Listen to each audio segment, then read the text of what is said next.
Pemirsa, sektor pariwisata Bali terus disoroti berbagai komponen. Kini ada tren membuka hutan konservasi untuk agrowisata. Jika hutan digunakan untuk tujuan pariwisata, maka akan memberi dampak negatif. Hal ini akan membuat Bali bertambah hancur. Krisis air akan terjadi lebih parah dan cepat di Bali.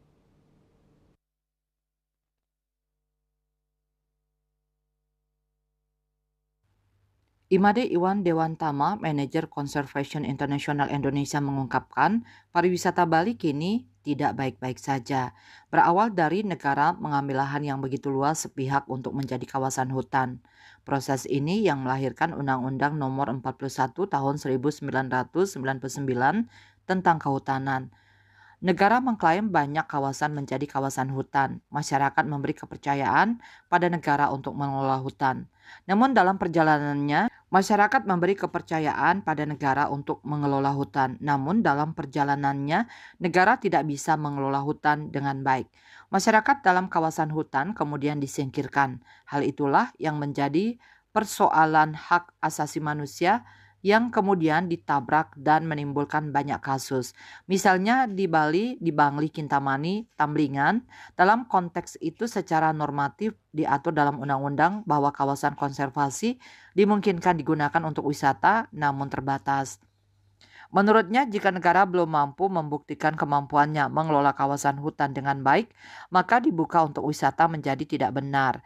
Pengelolaan hutan menjadi wisata diatur undang-undang dan secara normatif ada upaya menjaga hutan namun ada kebutuhan uang di dalamnya. Pelibatan masyarakat lokal LSM, akademisi diperlukan untuk mengelola hutan agar dapat tetap terjaga lingkungannya dan masyarakat lokal mendapatkan manfaatnya secara ekonomi. Menurutnya, tutupan hutan di Bali belum ideal yang seharusnya minimal 30%. Data pemerintah yang menyebut luas tutupan hutan 23% pun ia ragukan karena banyak kawasan hutan di Bali yang tidak ada pohonnya. Dengan luas hutan di Bali yang tidak ideal, sehingga urgen hutan yang ada saat ini harus dijaga serius, pastikan tidak mengalami perambahan dan tidak berkurang lagi luasannya dan ditambah pohonnya. Bali pulau kecil sangat sensitif dengan perubahan hutan karena fungsi hutan adalah sebagai daerah resapan. Jika daerah resapan diganggu, maka implikasinya kemana-mana dan kekurangan air. Kawasan hutan yang ada dijaga dan diperluas dengan hutan-hutan adat yang selama ini belum menjadi kawasan hutan.